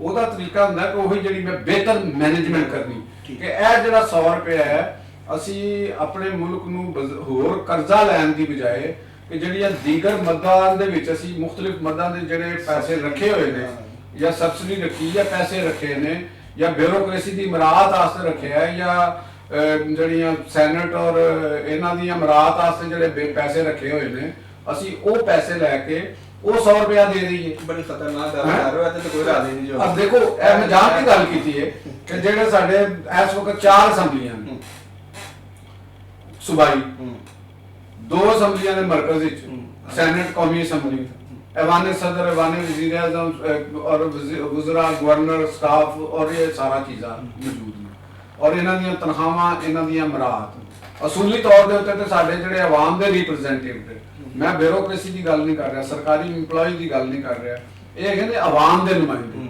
ਇਹ ਕੋਈ ਜੋਕਾਂ ਨਹੀਂ ਹੈਗੀਆਂ ਜਿਹੜੀਆਂ ਛੱਪੜ ਦੇ ਵਿੱਚ ਮੱਝਾਂ ਵੜ ਜਾਣ ਤੇ ਮੱਝਾਂ ਨੂੰ ਚਮੜ ਜਾਂਦੀਆਂ ਤੇ ਖੂਨ ਪੀਂਦੀਆਂ ਨੇ। ਇਹਨਾਂ ਦਾ ਕੰਮ ਇਹ ਨਹੀਂ ਹੈਗਾ। ਇਹਨਾਂ ਦਾ ਕੰਮ ਹੈਗਾ ਕਿ ਅਗਰ ਇਹ ਬਹਰਾਨ ਹੈਗਾ ਤੇ 2 ਮਹੀਨੇ 3 ਮਹੀਨੇ 4 ਮਹੀਨੇ ਵਾਸਤੇ ਕਹਿ ਦੇਣ ਕਿ ਅਸੀਂ ਕਿਸੇ ਕਿਸਮ ਦੀਆਂ ਸੈਲਰੀਆਂ ਔਰ ਮਰਾਹਤ ਯਾਨੀ ਪੈਟਰੋਲ ਦੀ ਮਾਦੀ ਚ ਡੀਏ ਇਹ ਉਹ ਇਹ ਕੋਈ ਨਹੀਂ ਦੇਾਂਗੇ। ਅਸੀਂ ਇੱਕ ਸਰਕਾਰੀ ਖਜ਼ਾਨੇ ਨੂੰ अब ਤੁਸੀਂ ਪੈਸੇ ਦੇ ਦਿੱਤੇ ਕਿ ਤੁਸੀਂ ਸਾਡੇ ਪੈਸੇ ਦੂਸਰੇ ਪਾਸੇ ਸਭ ਇੱਥੇ ਤੇ ਉਹ ਵਜ਼ੀਰ ਆਜ਼ਮ ਮੈਂ ਕਹਿੰਦੇ ਰਹਿੰਦੇ ਕਿ ਸਾਡਾ ਖਰਚਾ ਨਹੀਂ ਪੂਰਾ ਹੁੰਦਾ, ਤਨਖਾਹ ਤੁਸੀਂ ਕਹਿੰਦੇ ਹੋ 6 ਮਹੀਨੇ ਪੂਰੇ ਇਹਨਾਂ ਦੇ ਖਰਚੇ ਤੇ ਇੰਜ ਹੀ ਰਹਿਣੇ ਨੇ। ਦੇਖੋ ਥੋੜੀ ਜਿਹੀ ਕੁਰਬਾਨੀ ਵੀ ਤਾਂ ਦੇਣੀ ਨੇ ਨਾ, ਆਵਾਮ ਦੇ ਨੁਮਾਇੰਦੇ। ਕੁਰਬਾਨੀ ਆਵਾਮ ਨੇ ਦੇਣੀ, ਆਵਾਮ ਨੇ ਤਾਂ ਨਹੀਂ ਨਾ ਦੇਣੀ, ਇਹਨਾਂ ਨੇ ਦੇਣੀ। ਆਵਾਮ ਤਾਂ ਪਹਿਲੇ ਵੀ ਦੇ ਰਹੀ ਉਹ ਤੇ ਹਮੇਸ਼ਾ ਤੁਸੀਂ ਇਹਦਾ ਮਤਲਬ ਹੈ ਕਿ ਤੁਸੀਂ ਉਹਨਾਂ ਦੀ ਸਪੋਰਟ ਕਰ ਰਹੇ ਹੋ। ਮੈਂ ਕਹਿ ਰਿਹਾ ਕਿ ਉਹਨਾਂ ਤੇ ਦਬਾਅ ਵਧਾਓ, ਉਹਨਾਂ ਨੂੰ ਥੋੜੀ ਜਿਹੀ ਮੈਂ ਤਾਂ ਉਹਨਾਂ ਦੀ ਤੁਹਾਨੂੰ ਸਪੋਰਟ ਕਰ ਰਿਹਾ, ਮੈਂ ਕਹਿੰਦੇ ਨੇ ਕਿ ਦਬਾਅ ਕੁਰਬਾਨੀ ਆਵਾਮ ਦਾ ਕੰਮ ਹੈ ਤੇ ਅਸੀਂ ਉਹ ਹਾਲਤ ਲਿਆਦਾ। ਮੇਰਾ ਨਹੀਂ ਖਿਆਲ ਕਿ ਗਵਰਨਮੈਂਟ ਦੇ ਕੋਲ ਇੰਨਾ ਕੁ ਮੈਨੇਜ ਕਰਨ ਦਾ ਉਹਨਾਂ ਦੇ ਕੋਲ ਪਾਕਿਸਤਾਨ ਦੀ ਇਕਨੋਮਿਕ ਟੀਮ ਕੋਲ ਹੈ। ਇਹ ਮੈਂ ਮਸ਼ਵਰਾ ਦੇ ਰਿਹਾ ਹਾਂ ਕਿ ਅਗਰ ਸਾਨੂੰ ਕੁਝ ਵੀ ਨਹੀਂ ਕਰਨਾ ਪੈਂਦਾ ਤੇ ਇਹ ਪੈਸੇ ਵੀ ਆ ਜਾਣ, ਗਵਰਨਮੈਂਟ ਦੇ ਪੈਸੇ ਬਾਅਦ ਆਲਰੇਡੀ ਅਦਾ ਕਰ ਰਹੇ ਨੇ ਨਾ, ਇਹੋ ਹੀ ਅਸੀਂ ਜ਼ਰਾ ਫालतू ਬਿੱਲ ਦੇ ਲਵਾਂਗੇ ਉਹਦਾ ਕਿ ਸਾਡੇ ਕੋਲ ਇਹ ਮਾਮਲਾਤ ਆ ਰਹੇ ਨੇ। ਫਿਰ ਦੂਸਰੀ ਇੱਕ ਹੋਰ ਵੀ ਖਬਰ ਸੀ ਕਿ ਪਾਕਿਸਤਾਨ ਦੀ ਜਿਹੜੀ ਮੁxtਲਿਫ ਪ੍ਰਵਾਜ਼ਾਂ ਦਾ ਮੁxtਲਿਫ ਅਲਟਰਨੇਟ ਪ੍ਰਵਾਜ਼ਾਂ ਜਿਹੜੀਆਂ ਪਾਕਿਸਤਾਨ ਤੋਂ ਗੁਜ਼ਰ ਰਹੀਆਂ ਨੇ ਦੀਗਰ ਮੁਲਕਾਂ ਦੀਆਂ, ਤੇ ਉਹਦੀ ਮਦਦ 'ਚ ਵੀ ਪਾਕਿਸਤਾਨ ਦੇ ਕੋਲ ਕੁਝ ਪੈਸੇ, ਜਿੱਥੇ ਬਲੇਸਿੰਗ ਇਨ ਡਿਸਗਾਈਜ਼ ਹੁੰਦੀ ਹੈ, ਤੇ ਉਹ ਵੀ ਪਾਕਿਸਤਾਨ ਦੇ ਕੋਲ ਕੁਝ ਪੈਸੇ ਆ ਰਹੇ ਨੇ। ਠੀਕ ਹੋ ਗਿਆ। ਦੂਸਰਾ ਗਵਰਨਮੈਂਟ ਦੇ ਮੁਤਾਬਕ ਹੀ ਸਾਡੇ ਕੋਲ 28 ਦਿਨ ਦਾ ਆਇਲ ਰਿਜ਼ਰਵ ਮੌਜੂਦ ਸਨ। ਜੰਗ ਨੂੰ 6-7 ਦਿਨ ਹੋਏ, 7 ਦਿਨ ਦੇ ਨੇ, ਇਹਦਾ ਮਤਲਬ ਕਿ 21 ਦਿਨ ਦੇ ਸਾਡੇ ਕੋਲ ਰਿਜ਼ਰਵ ਮੌਜੂਦ ਨੇ। ਤੇ ਪਾਕਿਸਤਾਨ ਅਗਰ ਆਲਮੀ ਮਾਰਕੀਟ ਦੇ ਵਿੱਚੋਂ ਥੋੜਾ ਜਿਹਾ ਦਿਨ ਅਗਰ ਉਹ ਇੰਤਜ਼ਾਰ ਕਰ ਲੈਂਦਾ ਹੈ ਜਾਂ ਉਹ ਕੋਈ ਇਹਨਾਂ ਨੂੰ ਤੇ ਅਸੂਲਨ ਤੇ ਪਹਿਲੇ ਹੀ ਕੁਝ ਜ਼ਿਆਦਾ ਪੈਟਰੋਲ ਮਜ਼ੀਦ ਖਰੀਦ ਲੈਣਾ ਚਾਹੀਦਾ ਤੇ ਉਹ ਕਰ। ਹੁਣ ਦਾ ਜਿਹੜਾ ਸਾਡੇ ਕੋਲ ਇਹ ਜ਼ਿਹਨ 'ਚ ਰੱਖਣਾ ਕਿ ਆਬ ਨਾਏ ਹੁਰਮਜ਼ ਦਾ ਸਟ੍ਰੇਟ ਹੁਰਮਜ਼ ਦੇ ਅੰਦਰ ਹਜੇ ਵੀ ਟ੍ਰੈਫਿਕ ਜਾਰੀ, ਉਹ ਮੁਕੰਮਲ ਬੰਦ ਨਹੀਂ ਹੋਈ। ਜ਼ਿਹਨ ਦੇ ਵਿੱਚ ਰੱਖਣਾ, ਖਬਰਾਂ ਹੋਣੀਆਂ ਉਹ ਇੱਕ ਅਲੱਗ ਚੀਜ਼ ਹੈ, ਹਰ ਚੀਜ਼ ਦਾ ਉਹ ਮੁਕੰਮਲ ਐਂਡੀ ਰੈਡ ਸੀ ਹਜੇ ਵੀ ਖੁੱਲਾ ਹੈ। ਹਫਾਜ਼ਤੀ ਇਕਦਾਮਾਤ ਦੇ ਤਹਿਤ ਕੁਝ ਜਿਹੜੇ ਟੈਂਕਰਸ ਨੇ, ਆਇਲ ਟੈਂਕਰ ਨੇ, ਉਹਨਾਂ ਨੂੰ ਬਣਾਇਆ ਹੈ ਤੇ ਚੀਜ਼ਾਂ ਨੇ। ਤੇ ਈਰਾਨ ਦੀ ਜਿਹੜੀ ਮੁਜ਼ਾਮਤ ਹੈਗੀ ਹੈ ਉਹ ਮਿਜ਼ਲਸ ਦੀ ਹੱਦ ਤੱਕ ਹੈ ਔਰ ਇਹਨਾਂ ਦੀ ਅਮਰੀਕਾ ਦੀ ਤਰਫੋਂ ਵੀ ਆਇਆ ਕਿ ਉਹਦੇ ਅੰਦਰ 2 ਦਿਨ ਤੋਂ ਕਮੀ ਆ ਰਹੀ ਹੈ। ਜਿਹੜੇ ਈਰਾਨੀ ਮਿਜ਼ਲ ਅਟੈਕ ਜਿਹੜੀ ਰੇਸ਼ੋ ਸੀ ਉਹ ਘਟ ਰਹੀ, ਉਹਦੇ ਚ ਇਜ਼ਾਫਾ। ਉਹਦੀ ਵਜ੍ਹਾ ਹੈਗੀ ਹੈ ਕਿ ਈਰਾਨ ਦੇ ਅੰਦਰ ਇਸ ਵੇਲੇ ਕਿਉਂਕਿ ਜਿਹੜੇ ਮੌਜੂਦਾ ਜ਼ਖਾਇਰ ਨੇ ਮਿਜ਼ਲ ਦੇ ਉਹ ਹੀ ਫਾਇਰ ਹੋ ਰਹੇ ਨੇ ਨਾ, ਨਵੇਂ ਤੇ ਤਿਆਰ ਨਹੀਂ ਹੋ ਰਹੇ ਨਾ, ਕਿਉਂਕਿ ਉਹਨਾਂ ਦੇ ਉੱਤੇ ਫਾਇਰਿੰਗ ਹੋ ਰਹੀ ਹੈ, ਬਾਹਰੋਂ ਫਜ਼ਾ ਦੇ ਵਿੱਚੋਂ ਜੰਗ ਹੋ ਰਹੀ ਹੈ। ਦਾ ਦਾਵਾ ਨਹੀਂ, ਈਰਾਨ ਤੇ ਕਹਿ ਰਿਹਾ ਕਿ ਅਸੀਂ ਤਾਂ ਨਵੇਂ ਤਿਆਰ ਹੀ ਕਰੀ ਜਾ ਰਹੇ ਹਾਂ। ਈਰਾਨ ਦਾ ਉੱਤੇ ਵਜ਼ੀਰ ਨਾਰੀ ਜਾਨੀ ਕਰ ਰਿਹਾ ਨਾ, ਲਾਰੀ ਜਾਨੀ ਕਰ ਰਿਹਾ, ਜਾਂ ਇਰਾਕੀ ਵਜ਼ੀਰ ਖਾਰਜਾ ਕਰ ਰਹੇ ਨੇ। ਤੇ ਉਹਨਾਂ ਦੇ ਮਸੂਦ ਜਿਹੜੇ ਪਿਜ਼ਕਿਸ਼ਿਆਨ ਸਦਰ ਨੇ, ਉਹਨਾਂ ਦੀ ਇੱਕ ਸਰਪ੍ਰਾਈਜ਼ ਦੇ ਵਿੱਚ ਕੁਝ ਆਇਤੁੱਲਾਜ਼ ਦੇ ਨਾਲ ਮੀਟਿੰਗ ਵੀ ਹੋਈ ਹੈ ਕਿ ਮੁਤਬਾਦਲ ਅਸੀਂ ਅਗਰ ਕੋਈ ਕਿਆਦਤ ਦੀ ਰਿਪਲੇਸਮੈਂਟ ਹੋਣੀ ਚਾਹੀਦੀ ਹੈ। ਤੇ ਇਹ ਜ਼ਿਹਨ 'ਚ ਰੱਖਣਾ ਕਿ ਈਰਾਨ ਦੇ ਅੰਦਰ ਕਿਆਦਤ ਦਾ ਬੁਹਰਾਨ ਹੈ, ਸੈਂਟਰਲ ਕਮਾਂਡ ਉੱਥੇ ਨਹੀਂ ਰਹੀ ਹੋਈ, ਉਹ ਮੁxtਲਿਫ ਸਪਲਿਟ ਹੋਈ ਹੈ, ਉਹਦੇ ਮੁਤਾਬਕ ਉਹ ਇੱਕ ਕਰ ਰਹੇ ਨੇ। ਕਿਆਦਤ ਦੀ ਤੁਸੀਂ ਗੱਲ ਕਰ ਰਹੇ ਹੋ ਤੇ ਕਿਆਦਤ ਦੇ ਜਿਹੜੇ ਅਮਰੀਕੀ ਸਦਰ ਡੋਨਾਲਡ ਟਰੰਪ, ਉਹਨਾਂ ਦਾ ਬਿਆਨ ਵੀ ਆਇਆ ਹੈ ਕਿ ਜੀ ਅਗਰ ਉਹ ਈਰਾਨ ਦੇ ਖਾਮਨਈ ਸਾਹਿਬ ਦੇ ਜਿਹੜੇ ਬੇਟੇ ਨੇ ਉਹ ਸਾਨੂੰ ਕਾਬਲੇ ਕਬੂਲ ਨਹੀਂ, ਠੀਕ ਹੈ, ਆਪਣੀ ਪਸੰਦ ਦੀ ਹੁਕੂਮਤ ਬਣਾਉਣਾ ਚਾਹੁੰਦੇ ਆ। ਤੇ ਤੁਸੀਂ ਕਿਆਦਤ ਦਾ ਬੁਹਰਾਨ ਵੀ ਦੱਸ ਰਹੇ ਹੋ, ਸੈਂਟਰਲ ਕਮਾਂਡ ਵੀ ਨਹੀਂ ਹੈ ਔਰ ਉਤੋਂ ਡੋਨਾਲਡ ਟਰੰਪ ਦੀ ਖਾਹਿਸ਼ ਵੀ ਆਪਣੀ ਪਸੰਦ ਦੀ ਕਿਆਦਤ ਲਿਆਉਣਾ।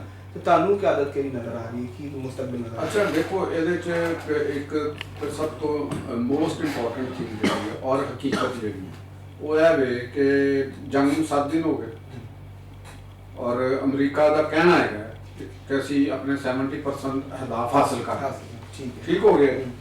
ਹੁਣ ਅਮਰੀਕਾ ਦੇ ਵਜ਼ੀਰ ਖਾਰਜਾ ਮਾਈਕ ਰੂਬੀਓ ਔਰ ਉਹਨਾਂ ਦੇ ਵਜ਼ੀਰ ਦਿਫਾ ਦੇ ਅੰਦਰ ਇੱਕ ਆਪਸ ਦੇ ਅੰਦਰ ਇੱਕ ਇਖਤਲਾਫਾਤ ਨੇ ਕਿ ਗਰਾਊਂਡ ਫੋਰਸਿਸ ਅਸੀਂ ਉਤਾਰਨੀਆਂ ਨੇ, ਕਿਉਂਕਿ ਅਮਰੀਕਾ ਦੇ ਵਿੱਚ ਕੁਝ ਜਿਹੜੀ ਟਰੰਪ ਐਡਮਿਨਿਸਟ੍ਰੇਸ਼ਨ ਦੇ ਅੰਦਰ ਹੀ ਕੁਝ ਇੱਕ ਖਿਆਲ ਹੈ ਵੇ ਕਿ ਇਸ ਜੰਗ ਨੂੰ ਜਲਦ ਖਤਮ ਕੀਤਾ ਜਾਵੇ, ਉੱਥੇ ਗਰਾਊਂਡ ਫੋਰਸਿਸ ਉਤਾਰੀਆਂ ਜਾਣ, ਟੇਕ ਓਵਰ ਕੀਤਾ ਜਾਵੇ ਤੇ ਇੱਕ ਗਵਰਨਮੈਂਟ ਫਾਰਮ ਕੀਤੀ ਜਾਏ। ਗਵਰਨਮੈਂਟ ਵੀ ਤੇ ਉਦੋਂ ਹੀ ਫਾਰਮ ਹੋਏਗੀ ਨਾ ਜਦੋਂ ਉੱਥੇ ਅਮਨ ਹੋਏਗਾ ਜਾਂ ਜੰਗ ਬੰਦ ਹੋਏਗੀ।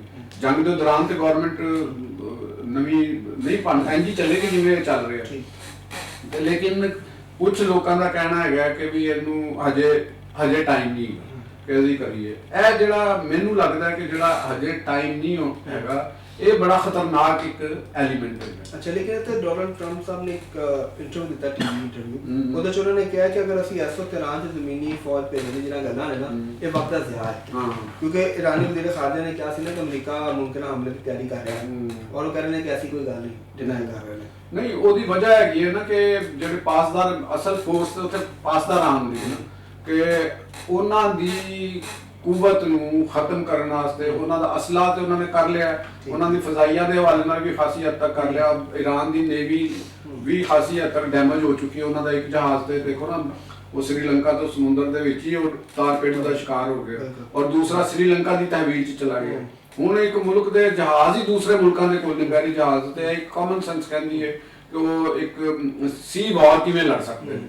ਇਹ ਦਾ ਵੀ ਉਹਨਾਂ ਦਾ ਕੋਈ ਨਹੀਂ। ਹੁਣ ਉਹ ਤੇ ਪੈਂਟਾਗਨ ਨੇ ਕਿਹਾ ਨਾ ਕਿ ਅਮਰੀਕੀ ਫੌਜ ਜਿਹਨਾਂ ਨੇ ਫਜ਼ਾ ਤੇ ਸਮੁੰਦਰ ਤੇ ਕੰਟਰੋਲ ਕਰ ਲਿਆ। ਹੁਣ ਸਵਾਲ ਇਹ ਹੈ ਕਿ ਜਿਸਲੇ ਗਰਾਊਂਡ ਫੋਰਸਿਸ ਅੰਦਰ ਜਾਣੀਆਂ, ਤੁਸੀਂ ਇਰਾਕ ਦਾ ਮਾਡਲ ਵੀ ਤੇ ਸਾਹਮਣੇ ਰੱਖੋ ਨਾ, ਕਿ ਇਰਾਕ ਦੇ ਮਾਡਲ ਦੇ ਵਿੱਚ ਤੁਸੀਂ ਦੇਖੋ ਕਿ ਜਿਸਲੇ ਸਦਾਮ ਔਰ ਨੈਸ਼ਨਲ ਗਾਰਡਸ ਜਿਹੜੇ ਸਨ ਉਹ ਸਾਰੇ ਨਸ ਗਏ, ਕੋਲੈਪਸ ਹੋ ਗਏ, ਤੇ ਅੰਦਰ ਫਿਰ ਇੱਕ ਜ਼ਰਕਾਵੀ ਦੇ ਸ਼ਕਲ ਦੇ ਵਿੱਚ ਇੱਕ ਮੁxtਲਿਫ ਮਸਲਾ ਗਰੋਹ ਵਿੱਚ ਨਿਕਲੇ, ਜਿਨ੍ਹਾਂ ਨੇ ਟਾਰਗੇਟਡ ਕਿਲਿੰਗ ਸ਼ੁਰੂ ਕਰ ਦਿੱਤੀ, ਔਰ ਉੱਥੇ ਕਿਆਸ ਫੈਲ ਗਿਆ। ਔਰ ਜਿਹੜੀ ਮੁਕਤਦਾ ਸਦਰ ਜਿਹੜੀ ਉੱਥੇ ਮਜ਼ਹਬੀ ਹਲਕਾ ਸੀ ਇੱਕ, ਤੇ ਉਹਨਾਂ ਦੇ ਦਰਮਿਆਨ ਕੋਈ ਮੁਤਫੱਕਾ ਲੀਡਰ ਨਹੀਂ ਸੀ ਆ ਸਕਦਾ, ਤੇ ਉਹ ਇੱਕ ਲੜਾਈ ਦਾ ਇੱਕ ਸਮਾਂ ਬਣ ਗਿਆ। ਅਮਰੀਕਨ ਦੀ ਔਰ ਦੁਨੀਆ ਦੀ ਕੋਈ ਵੀ ਜਿਹੜੀ ਫਾਤਿਹ ਫੋਰਸਿਸ ਦੇ ਤੌਰ ਤੇ ਜਾਂਦੀਆਂ ਨੇ, ਜਾਰੇ ਫੋਰਸਿਸ ਜਾਂਦੀਆਂ ਨੇ, ਉਹ ਮੋਸਟਲੀ ਉਸ ਵੇਲੇ ਗਰਾਊਂਡ ਫੋਰਸਿਸ ਆਪਣੀਆਂ ਉਤਾਰਦੀਆਂ ਨੇ ਜਦੋਂ ਉਹਨਾਂ ਦਾ ਆਪਣਾ ਜਾਨੀ ਨੁਕਸਾਨ ਦਾ ਖਤਰਾ ਘੱਟ ਤੋਂ ਘੱਟ ਹੋਏਗਾ। ਤੇ ਅਗਰ ਦੂਸਰੀ ਤਰਫ ਅਗਰ ਉਹ ਗਰਾਊਂਡ ਫੋਰਸਿਸ ਦੇਰ ਨਾਲ ਉਤਰਦੀਆਂ ਨੇ, ਤੇ ਉਹਦਾ ਮਤਲਬ ਹੈਗਾ ਕਿ ਉਸ ਮੁਲਕ ਦੇ ਵਿੱਚ ਟਾਰਗੇਟਡ ਹਮਲੇ ਜਾਰੀ ਰਹਿਣਗੇ, ਔਰ ਉੱਥੇ ਸਪਲਿੰਟਰ ਗਰੁੱਪ ਜਿਹੜੇ ਨੇ ਉਹਨਾਂ ਦੇ ਪੈਦਾ ਹੋਣ ਦਾ ਜ਼ਿਆਦਾ ਖਤਰਾ ਹੈਗਾ। ਵਾਰਲੌਰਡ ਦੀ ਸ਼ਕਲ 'ਚ, ਤੇ ਕਿਧਰੇ ਇਹ ਨਾ ਹੋਵੇ ਕਿ ਜਿਵੇਂ ਅਫਗਾਨਿਸਤਾਨ ਇੱਕ ਵਾਰਲੌਰਡ ਦੀ ਜਗ੍ਹਾ ਬਣ ਗਈ ਤੇ ਮੁਸਤਕਬਲ ਦੇ ਵਿੱਚ ਈਰਾਨ ਵੀ ਇੱਕ ਵਾਰਲੌਰਡ ਉੱਥੇ ਮੁxtਲਿਫ ਇਲਾਕਿਆਂ ਦੇ ਵਿੱਚ ਉਹ ਬਣ ਜਾਣ, ਔਰ ਉਹ ਆਪਸ ਵਿੱਚ ਵੀ ਲੜਦੇ ਰਹਿਣ, ਔਰ ਦੂਜਿਆਂ ਦੇ ਨਾਲ ਵੀ, ਔਰ ਆਵਾਮ ਨੂੰ ਵੀ ਲੁੱਟਦੇ ਰਹਿਣ। ਇਹ ਖਤਰਾ ਮੈਨੂੰ ਵੀ ਨਜ਼ਰ ਆਉਂਦਾ ਪਿਆ। ਉਹਦੇ ਹਵਾਲੇ ਨਾਲ ਫਿਰ ਅਮਰੀਕਾ ਨੂੰ ਤਾਂ ਕੁਝ ਨਹੀਂ ਹੋਣਾ, ਉਹ ਜਿਹੜੇ ਇਰਦ ਗਿਰਦ ਦੇ ਮੁਲਕ ਹੁੰਦੇ ਨੇ ਨਾ, ਉਹਨਾਂ ਵਾਸਤੇ ਮਿਸਾਈਲ ਜਿਵੇਂ ਪਾਕਿਸਤਾਨ ਹੈ, ਅਫਗਾਨਿਸਤਾਨ, ਆਜ਼ਰਬਾਈਜਾਨ, ਖਲੀਜ ਦੀਆਂ ਰਿਆਸਤਾਂ, ਇਹ ਲੋਕ ਫਿਰ ਉੱਥੇ ਤੰਗ ਕਰਨਗੇ। ਲਿਹਾਜ਼ਾ ਬਿਹਤਰ ਤੇ ਇਹ ਹੋਏਗੀ ਕਿ ਉੱਥੇ ਜੰਗਬੰਦੀ ਦਾ ਕੋਈ ਤਰੀਕਾਕਾਰ ਕੱਢਿਆ ਜਾਵੇ, ਔਰ ਫੌਰੀ ਤੌਰ ਦੇ ਉੱਤੇ ਕੋਈ ਮੁਤਬਾਦਲ ਉੱਥੇ ਬੰਦੋਬਸਤ ਕੀਤਾ ਜਾਵੇ। ਔਰ ਕਿਉਂਕਿ ਜਿਹੜੀ ਹੁਣ ਇਸ ਵਕਤ ਸਿਚੁਏਸ਼ਨ ਹੋ ਗਈ ਹੈ ਤੇ ਇਰਾਨੀ ਰਜੀਮ ਤੇ ਨਹੀਂ ਚੱਲੇਗੀ। ਹੁਣ ਤੇ ਇੱਕ ਨਵਾਂ ਸੈਟਅਪ ਜਿਹੜਾ ਜਾਂ ਮੌਜੂਦਾ ਅਬੂਰੀ ਸੈਟਅਪ ਬਣੇਗਾ ਜਿਹੜਾ ਇਲੈਕਸ਼ਨ ਕਰਾਏਗਾ, ਤਾਂ ਕਿ ਇੱਕ ਔਰ ਉਸ ਇਲੈਕਸ਼ਨ ਦੇ ਵਿੱਚ ਤਮਾਮ ਲੋਕਾਂ ਨੂੰ ਉੱਥੇ ਇਲੈਕਸ਼ਨ 'ਚ ਹਿੱਸਾ ਲੈਣ ਦੀ ਇਜਾਜ਼ਤ ਹੈ। ਦਾਵਾ ਹੈ, ਖਾਹਿਸ਼ ਹੈ, ਜਾਂ ਤੁਹਾਡੇ ਕੁਝ ਰਿਪੋਰਟ ਹੈ? ਨਹੀਂ, ਇਹ ਹੋਣਾ ਹੈ ਜੀ। ਅੱਛਾ, ਕਿਉਂਕਿ ਦੇਖੋ ਕਿ ਅਗਰ ਉੱਥੇ ਜਿਹੜੀ ਵੀ ਅਮਰੀਕਨ ਫੋਰਸ ਵੀ ਟੇਕ ਓਵਰ ਕਰਦੀ ਤੇ ਉਹ ਕੋਈ ਮੁਸਤਕਿਲ ਜਾਂ ਫੋਰਐਵਰ ਤੇ ਨਹੀਂ ਕਰੇਗੀ। ਠੀਕ, ਉਹ ਤੇ ਕੋਈ ਨਾ ਕੋਈ ਸੈਟਅਪ ਤੇ ਬਣਾਉਣਾ ਪੜੇਗਾ। ਆਸਾਨ ਹੋਏਗਾ ਜਾਂ ਨਹੀਂ? ਬ੍ਰੇਕ ਦਾ ਟਾਈਮ ਹੋ ਗਿਆ। ਟੇਕ ਓਵਰ ਤੇ ਦੇਖੋ ਜਿਹੜੇ ਪਾਲਿਸੀ ਸਾਜ਼, ਅਗਰ ਅਸੀਂ ਅਮਰੀਕਨਸ ਦੀ ਗੱਲ ਸੋਚਦੇ ਹਾਂ, ਕਿਉਂਕਿ ਈਰਾਨ ਦੇ ਵੱਲੋਂ ਤੇ ਮੈਨੂੰ ਨਹੀਂ ਲੱਗ ਰਿਹਾ ਤੁਹਾਨੂੰ ਮੈਂ ਸਿਚੁਏਸ਼ਨ ਦਿੱਤੀ ਕਿ ਉਹ ਕੋਈ ਬੜੀ ਵੱਡੀ ਮਜ਼ਾਹਮਤ ਕਰਨਗੇ। ਉਹ ਤੇ ਸਪਲਿੰਟਰ ਗੈਂਗ ਦੀ ਸ਼ਕਲ ਦੇ ਵਿੱਚ, ਵਾਰਲੌਰਡ ਦੀ ਸ਼ਕਲ ਦੇ ਵਿੱਚ ਕਰਨਗੇ। ਉਹਦਾ ਅਜ਼ਾਬ ਤੇ ਫਿਰ ਆਵਾਮ ਨੂੰ ਭੁਗਤਣਾ ਪਏਗਾ ਨਾ ਇਰਾਨੀ, ਉਹਦਾ ਅਮਰੀਕਨ ਤੋਂ ਕੋਈ ਫਰਕ ਨਹੀਂ ਪਏਗਾ। ਠੀਕ ਹੈ ਜੀ ਸਰ, ਬ੍ਰੇਕ ਲੈ ਲਈਏ। ਲਵੋ ਤੁਸੀਂ ਬ੍ਰੇਕ ਮਾਰੋ ਕਰਨੇ, ਕਿਉਂਕਿ ਈਰਾਨ ਦੀ ਸੂਰਤ ਹਾਲ ਜਿਹੜੀ ਹੈ ਉਹ ਸਿਰਫ ਈਰਾਨ, ਅਮਰੀਕਾ, ਇਸਰਾਈਲ ਤੱਕ ਹੀ ਨਹੀਂ ਬਲਕਿ ਉਹਦਾ ਦਾਇਰਾ ਕਾਰ ਜਿਹੜਾ ਵੀ ਖਲੀਜੀ ਮਮਾਲਿਕ ਤੱਕ ਵੀ ਫੈਲਿਆ। ਤੇ ਖਲੀਜੀ ਮਮਾਲਿਕ ਤੇ ਯੂਰਪੀ ਮਮਾਲਿਕ ਜਿਹੜੇ ਉਹਨਾਂ ਦਾ ਇੱਕ ਅਹਿਮ ਇਜਲਾਸ ਹੋਇਆ, ਔਰ ਉਹਦਾ ਐਲਾਮੀਆ ਵੀ ਆ ਗਿਆ। ਉਹਦੇ 'ਚ ਕੀ ਡਿਸਕਸ ਹੋਇਆ, ਕੀ ਅੱਗੇ ਲਾਈਨ ਆਫ ਐਕਸ਼ਨ ਹੈ, ਇਹਦੇ ਉੱਤੇ ਗੱਲ ਕਰਾਂਗੇ। ਲੇਕਿਨ ਬ੍ਰੇਕ ਤੋਂ ਬਾਅਦ ਸਾਡੇ ਨਾਲ ਜੁੜਨਾ ਹੈ।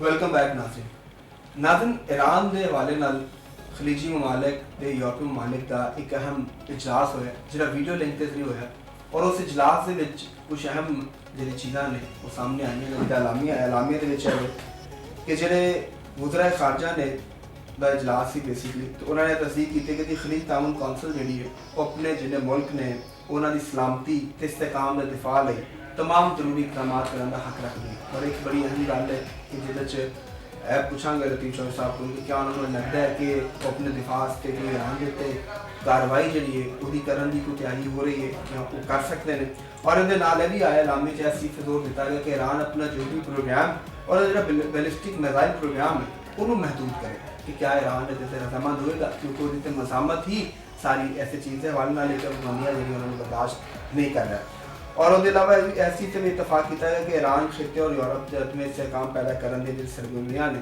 ਉਹ ਤੋਂ ਬਾਅਦ ਫਿਰ ਇਹਦੇ ਨਾਲ ਇਹ ਵੀ ਕਿਹਾ ਕਿ ਜੀ ਆਪਣੇ ਆਵਾਮ ਦੇ ਖਿਲਾਫ ਤਸ਼ੱਦਦ ਜਿਹੜਾ ਉਹਨੂੰ ਵੀ ਰੋਕਣਾ ਚਾਹੀਦਾ ਚੌਧਰੀ ਸਾਹਿਬ ਕੋਈ ਚੀਜ਼ਾਂ ਨੁਕਾਤ ਸੁਣ ਲਈ ਇਹ ਗੱਲ ਉਹਨਾਂ ਦੀ ਇੱਕ ਇਹਦੇ 'ਚ ਜ਼ਿਹਨ 'ਚ ਰੱਖਣਾ ਗੱਲ ਕਿ ਇਸ ਜੰਗ ਦੇ ਵਿੱਚ ਯੂਰਪ ਖਾਸ ਤੌਰ ਤੇ ਵੈਸਟਰਨ ਯੂਰਪ ਉਹ ਬਤੌਰੇ ਫਰੀਕ ਉਹਦਾ ਸ਼ੇਅਰ ਬਹੁਤ ਥੋੜਾ ਹੈ ਯਾਨੀ ਤੁਸੀਂ ਦੇਖੋ ਇਹਦਾ ਇੱਕ ਅਗਰ ਉੱਥੇ ਨਵੀਂ ਗਵਰਨਮੈਂਟ ਆਉਂਦੀ ਤਾਂ ਯਕੀਨਨ ਉਹ ਜਿਹੜੀਆਂ ਜਾਰੇ ਜਿਨ੍ਹਾਂ ਨੇ ਉਹਨਾਂ ਨੂੰ ਹਕੂਮਤਾਂ ਦਵਾਈਆਂ ਨੇ ਉਹਨਾਂ ਦੀ ਉਹ ਅਹਿਸਾਨਮੰਦ ਹੋਊਗੀ ਈਰਾਨ 6 ਲੱਖ ਮਰਬਾ ਮੀਲ ਰਕਬੇ ਦਾ ਇੱਕ ਮੁਲਕ ਹੈ ਆਇਲ ਰਿਚ ਕੰਟਰੀ ਉੱਥੇ ਜਿਸ ਤਰ੍ਹਾਂ ਗਜ਼ਾ ਦੇ ਵਿੱਚ ਠੇਕੇ ਹੋਏ ਨੇ ਇੰਜ ਅੱਗੇ ਉੱਥੇ ਮੁਖਤਲਿਫ ਹੁਣ ਪਹਿਲੇ ਚਾਈਨਾ ਆਇਲ ਲੈ ਰਿਹਾ ਸੀ ਜਾਂ ਦੀਗਰ ਮੁਲਕ ਉੱਥੋਂ ਚੀਜ਼ਾਂ ਲੈ ਰਹੇ ਸਨ ਤੇ ਹੁਣ ਅਮਰੀਕਨ ਔਰ ਦੂਸਰੇ ਮੁਲਕਾਂ ਦੇ ਜਿਹਨੂੰ ਅਮਰੀਕਾ ਕਹਿੰਦੇ ਉਹ ਲੈ ਰਿਹਾ ਤੇ ਯੂਰਪ ਦੀ ਵੀ ਕੋਸ਼ਿਸ਼ ਮੈਂ ਆਪਣਾ ਵਿੱਚ ਸ਼ੇਅਰ ਲਵਾਂ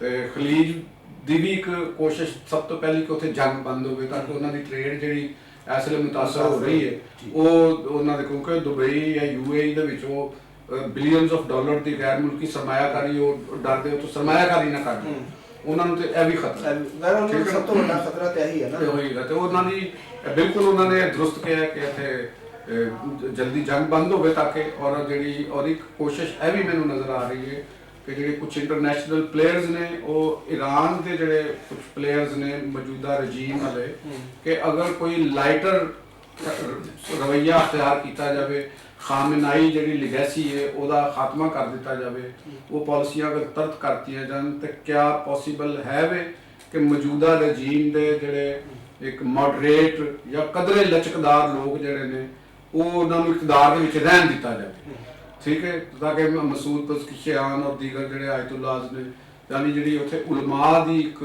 ਸਟਰੈਂਥ ਹੈ ਇਕਤਦਾਰ ਦੇ ਉੱਤੇ ਉਹ ਕਮ ਅਜ਼ ਕਮ ਕਾਇਮ ਰਹੇ ਯਾਨੀ ਮੁਲਕ ਦੇ ਅੰਦਰ ਤੇ ਕਾਇਮ ਰਹੇ ਜਿਹੜੀ ਇਰਾਨੀ ਰਜੀਮ ਨੇ ਜਿਹੜੀ ਆਪਣੀ ਐਕਸਪੈਂਸ਼ਨਿਸਟ ਪਾਲਿਸੀਆਂ ਅਖਤਿਆਰ ਕੀਤੀਆਂ ਸਨ ਮਿਸਾਲ ਹੈ ਹਿਜ਼ਬੁੱਲਾ ਦੀ ਮਦਦ ਫਲਸਤੀਨ ਦੀ ਹਮਾਸ ਦੀ ਮਦਦ ਔਰ ਇਹਨੂੰ ਖਤਮ ਕਰ ਦਿੱਤਾ ਜਾਵੇ ਤੇ ਸਿਰਫ ਕਮ ਅਜ਼ ਕਮ ਆਪਣੇ ਮੁਲਕ ਦੀ ਤੇ ਸਾਡੇ ਕੋਲ ਰਵੇ ਔਰ ਜਾਂ ਅਸੀਂ ਮੁਤਲਕਾ ਅਗਰ ਅੱਗੋਂ ਜਿਹੜੀ ਨਵੀਂ ਰਜੀਮ ਆਉਂਦੀ ਹੈ ਤੇ ਉਹ ਜਿਹੜੀ ਗਾਉਨ ਰਜੀਮ ਹੋਏਗੀ ਇਹਨਾਂ ਦੇ ਜਿਹੜੇ ਕਾਰਪਰਦਾਜ਼ ਨੇ ਇਹਨਾਂ ਦੇ ਨਾਲ ਕੀ ਸਲੂਕ ਕਰੇਗੀ ਤੇ ਉਹਨਾਂ ਦੇ ਹਵਾਲੇ ਨਾਲ ਤੇ ਇਹ ਵੀ ਮੈਂ ਮੱਦੇ ਨਜ਼ਰ ਰੱਖਣਾ ਕਿ ਇੱਕ ਗਰੁੱਪ ਦੀ ਕੋਸ਼ਿਸ਼ ਹੈਗੀ ਹੈ ਕਿ ਅਗਰ ਕਿਸੇ ਵੀ ਤਰੀਕੇ ਦੇ ਨਾਲ ਮੌਜੂਦਾ ਰਜੀਮ ਅਗਰ ਹੀ ਬਰਕਰਾਰ ਰਹੇ ਜਿਨ੍ਹਾਂ ਚਲੀ ਲਾਰੀਜਾਨੀ ਉਹਨਾਂ ਦੇ ਵਜ਼ੀਰ ਇਰਾਕ ਚੀ ਮਸੂਦ ਪਜ਼ਕਿਸ਼ਾਨ ਔਰ ਜਿਹੜੇ ਦੀਗਰ ਹੋਰ ਲੋਕ ਨੇ ਤਾਂ ਕਿ ਉਲਮਾ ਦੀ ਜਿਹੜੀ ਉੱਥੇ ਇੱਕ ਬਾਲਾਦਸਤੀ ਹੈ ਗਵਰਨਮੈਂਟ ਦੇ ਉੱਤੇ ਵੀ ਔਰ ਇਰਾਨੀ ਸਮਾਜ ਦੇ ਉੱਤੇ ਕਿਸੇ ਤਰੀਕੇ ਦੇ ਨਾਲ ਇਹਨੂੰ ਇੱਕ ਮੈਨੇਜ ਕੀਤਾ ਜਾਵੇ ਔਰ ਹੈ ਜਾਂ ਮਾਮਲੇ ਕਾਬਲੇ ਕਬੂਲ ਹੋਗਾ ਦੇਖੋ ਪਹਿਲਾ ਕੰਮ ਤੇ ਹੈਗਾ ਨਾ ਕਿ ਜਿਹੜੀ ਜੰਗ ਦੀਆਂ ਜਿਹੜੀਆਂ ਜੰਗ ਲੜ ਰਹੀਆਂ ਨੇ ਕੁੱਤਾ ਉਹਨਾਂ ਨੂੰ ਉਹਨਾਂ ਤੇ ਮੁਤਾਬਕ ਬਣਾ ਲੈਣ ਅਮਰੀਕਾ ਇਸਰਾਈਲ ਔਰ ਅਗਰ ਉਹਨਾਂ ਨੂੰ ਕਹਿਣ ਕਿ ਠੀਕ ਹੈ ਤੁਸੀਂ ਇਹ ਕਰ ਲਓ ਅਮਰੀਕਾ ਨੂੰ ਤੇ ਉਹਨਾਂ ਨੂੰ ਤਾਂ ਕੋਈ ਗਰਜ਼ ਨਹੀਂ ਨਾ ਉੱਥੇ ਕਿਹੜੀ ਵੀ ਗਵਰਨਮੈਂਟ ਹੋਵੇ ਜਿਹੜੀ ਉਹਨਾਂ ਦੇ ਮੁਫਾਦਾਤ ਦੀ ਰਾਹ 'ਚ ਨਹੀਂ ਹੈ ਉਹਨਾਂ ਨੂੰ ਕੀ ਇਤਰਾਜ਼ ਹੈਗਾ ਤੇ ਹੁਣ ਉਹ ਨਾਲ ਹੀ ਦੀਗਰ ਪਲੇਅਰਸ ਵੀ ਨੇ ਜਿਹੜੇ ਕਹਿੰਦੇ ਨੇ ਕਿ ਨਹੀਂ ਇਹ ਹੁਣ ਰਜੀਮ ਨੂੰ ਇਹਦਾ ਮੁਕੰਮਲ ਤੌਰ ਤੇ ਇਕਤਦਾਰ ਤੋਂ ਬਾਹਰ ਕੱਢ ਦਿੱਤਾ ਜਾਵੇ ਔਰ ਇਹਦੇ ਮੱਦੇ ਮੁਕਾਬਲ ਇੱਕ ਡੈਮੋਕ੍ਰੈਟਿਕ ਔਰ ਇਨਲਾਈਟਨਡ ਕਿਸਮ ਦੀ ਮਾਡਰਨ ਇੱਕ ਜਿਹੜੀ ਨਾ ਉਹਦਾ ਆਗਾਜ਼ ਕੀਤਾ ਜਾਵੇ ਤਾਂ ਕਿ ਈਰਾਨ ਦਾ ਇੱਕ ਲਿਬਰਲ ਔਰ ਜਿਹੜਾ ਉਹਦਾ ਪੁਰਾਣਾ ਇੱਕ ਤਸ਼ੱਖਸ ਹੈ ਬਗੈਰ ਬਾਦਸ਼ਾਹੀ ਤੋਂ ਯਾਨੀ ਡੈਮੋਕ੍ਰੈਟਿਕ ਆਵੇ ਤੇ ਉਹ ਆਵੇ ਉਹਦੇ ਨਾਲ ਉਹਨਾਂ ਦਾ ਬੜਾ ਅੱਛਾ ਔਰ ਮੈਂ ਵੀ ਇਹਦਾ ਹੱਕ ਦੇ ਵਿੱਚ ਆ ਕਿ ਤੁਸੀਂ ਜਿੰਨਾ ਜਲਦ ਹੋਵੇ ਉੱਥੇ ਜੰਗ ਬੰਦ ਹੋਣੀ ਚਾਹੀਦੀ ਹੈ ਔਰ ਅਗਰ ਰਜੀਮ ਚੇਂਜ ਹੋਣੀ ਤੇ ਉਹਦਾ ਵੀ ਅਮਲ ਜਲਦ ਹੋਵੇ ਠੀਕ ਹੈ। ਔਰ ਅਗਰ ਇਹੋ ਹੀ ਰਜੀਮ ਦੇ ਨਾਲ ਕੋਈ ਸਮਝੌਤਾ ਹੋਣਾ ਲਾਈਟ ਮਾਈਂਡਡ ਰਜੀਮ ਨੇ ਇਕਤਦਾਰ ਲੈਣਾ ਤੇ ਉਹਦੇ ਬਾਰੇ 'ਚ ਵੀ ਜਲਦ ਰਸਤਾ ਕੱਢਿਆ ਜਾਵੇ ਤਾਂ ਕਿ ਈਰਾਨੀ ਆਵਾਮ ਵੀ ਜੰਗ ਦੀ ਤਬਾਹਕਾਰੀਆਂ ਤੋਂ ਬਚਣ ਤੇ ਖਲੀਜ ਦੇ ਮੁਲਕ ਵੀ ਬਚਣ, ਪਾਕਿਸਤਾਨ ਔਰ ਦੀਗਰ ਮੁਲਕ ਵੀ ਉਹਦੇ ਤੋਂ ਮਹਫਾਜ਼ ਰਹਿਣ ਔਰ ਜੰਗ ਠੀਕ ਜੰਗ ਹੈ ਦਾ ਖਾਤਮਾ ਹੋ ਇਹਦੇ ਜਾਵੇ। ਤੇ ਗੱਲਾਂ ਬਹੁਤ ਨੇ, ਸਵਾਲ ਹਾਲੇ ਵੀ ਬਹੁਤ ਸਾਰੇ ਦਿਨ ਚ ਨੇ, ਬੜੇ ਲੇਕਿਨ ਨੇ। ਮੇਰੇ ਵਕਤ ਜਿਹੜਾ ਵੇ ਉਹ ਬੜਾ ਤੇਜ਼ੀ ਨਾਲ ਮੰਗਦਾ ਪਿਆ, ਬੜਾ ਬੇਰਹਿਮ ਵਕਤ ਹੁੰਦਾ ਵਕਤ ਬੇਰਹਿਮ ਹੁੰਦਾ। ਤੇ ਜੀ ਸਾਹਿਬ ਕੋਈ ਸਾਡੇ ਨਾਜ਼ਰੀਨ ਨੂੰ ਪੈਗਾਮ ਅੱਜ ਵੀ ਪੈਗਾਮ ਮੇਰਾ ਖਿਆਲ ਹੈ ਕਿ ਅਸੀਂ ਉਹੀ ਕਰਾਂਗੇ ਕਿ ਵੀ ਇਸ ਵਕਤ ਮੁਲਕ ਦੇ ਜਿਹੜੇ ਆਵਾਮ ਹੈ ਔਰ ਖਾਸ ਤੌਰ ਦੇ ਉੱਤੇ ਜਿਹੜੇ ਮੁਲਕ ਦੇ ਪਾਵਰਫੁਲ ਔਰ ਦੌਲਤਮੰਦ ਤਬਕਾਤ ਨੇ ਉਹ ਮੁਲਕ ਦੇ ਬਾਰੇ 'ਚ ਔਰ ਇਸ ਆਵਾਮ ਦੇ ਬਾਰੇ 'ਚ ਸੋਚਣ ਔਰ ਇਕਤਸਾਦੀ ਬੁਹਰਾਨ ਨੂੰ ਉਨਾ ਹੀ ਰੱਖਣ ਜਿੰਨਾ ਉਹਦਾ ਹੁਜਮ ਬਣਦਾ ਹੈ ਔਰ ਉਹ ਅਫਵਾਹਾਂ ਤੋਂ ਗੁਰੇਜ਼ ਕੀਤਾ ਜਾਵੇ ਔਰ ਆਵਾਮ ਵੀ ਜਿਹੜੇ ਨੇ ਉਹ ਐਵੇਂ ਬਿਲਾ ਵਜ੍ਹਾ ਜਿਹੜੀ ਜਿਹਦੀ ਜ਼ਰੂਰਤ ਨਹੀਂ ਹੈ ਉਹਨੂੰ ਪੈਟਰੋਲ ਨੂੰ ਔਰ ਉਹਨਾਂ ਨੂੰ ਜ਼ਖੀਰਾ ਕਰਨ ਦੀ ਜਿਹੜੇ ਰੁਝਾਨ ਹੈ ਉਹਨੂੰ ਵੀ ਉਹਦਾ ਖਾਤਮਾ ਕੀਤਾ ਜਾਵੇ ਔਰ ਪੈਟਰੋਲ ਪੰਪ ਦੇ ਮਾਲਕਾਨ ਵੀ ਜਿਹੜੇ ਨੇ ਉਹ ਵੀ ਕਵਾਨੀਨ ਦੇ ਉੱਤੇ ਔਰ ਮੁਲਕੀ ਜ਼ਰੂਰੀਆਤ ਨੂੰ ਔਰ ਕੌਮੀ ਅਹਿਸਾਸ ਦੇ ਨਾਲ ਉਸ ਦੇ ਉੱਤੇ ਅਮਲ ਕਰਨ SOPs ਦੇ ਉੱਤੇ ਤਾਂ ਕਿ ਮੁਲਕ ਵੀ ਚੱਲਦਾ ਰਹੇ, ਇਕਾਨਮੀ ਵੀ ਚੱਲਦੀ ਰਹੇ ਔਰ ਕਿਸੇ ਕਿਸਮ ਦਾ ਸਾਨੂੰ ਬਹਰਾਨ ਦਾ ਵੀ ਖਾਤਮਾ ਨਾ ਬਹਰਾਨ ਦਾ ਵੀ ਸਾਹਮਣਾ ਨਾ ਕਰਨਾ। ਠੀਕ ਹੋਗਾ ਚੋ ਸਾਹਿਬ, ਬਹੁਤ ਸ਼ੁਕਰੀਆ। ਨਾਜ਼ਰੀਨ, ਪ੍ਰੋਗਰਾਮ ਦਾ ਵਕਤ ਹੋ ਗਿਆ ਖਤਮ। ਕੱਲ ਹਾਜ਼ਰ ਹੋਵਾਂਗੇ ਐਸੇ ਵੇਲੇ ਤੇ ਕਰਾਂਗੇ ਗੂੜੀ ਗੱਲ ਲਤੀਫ ਚੌਧਰੀ ਦੇ ਨਾਲ।